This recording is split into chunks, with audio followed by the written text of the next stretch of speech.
While harvest finishes up, many experts say now's not the time to relax. There's already planning to begin for 2014.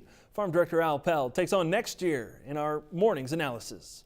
Here at the Agribusiness Desk, we're talking with Chip Nellinger from Blue Reef Agri-Marketing. And Chip, one of the things I'd like to talk to you a little bit about is the plans that a producer should be thinking about for 2014, next year's crop, because it could be critical. Exactly. We may be, in the early stages of an opportunity here on the 14. It's important to kind of look ahead and start putting a pencil to some of the costs. We're starting to get those zeroed in a little more on the cost structure for next year. It's kind of hard at this time of year as we're wrapping up a long extended harvest that's a little bit behind schedule to be focusing on next year's crop already. But we've talked to many producers across the Corn Belt and even some private estimates out this week of the potential for a lot more bean acres next year. That, in conjunction with what looks like a monstrous crop potential out of South America, could really pressure things. So I think it's pretty important right now to be putting a pencil to it and looking at opportunities. We may be in the midst of one right now. We tested just shy of 1180 on November bean futures earlier this week.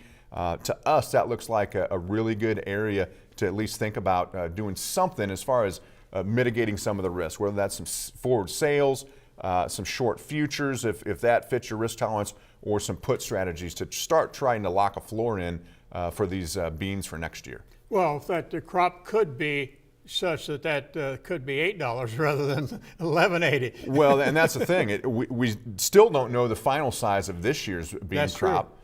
It's gone up a little bit on this most recent report. A lot of people thinking it could be a touch higher on the January crop report. So the next 45 days are important for Brazil and Argentina.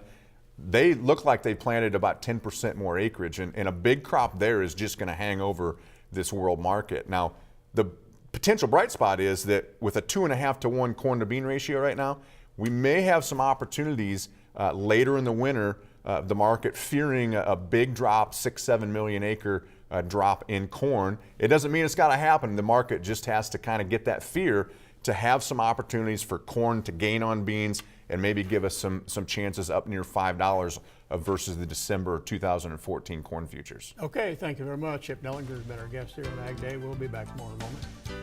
Farming has changed. Markets are riskier than ever. For customized, focused commodity marketing, contact Chip Nellinger or Adam Dreyer at 309-550-7213.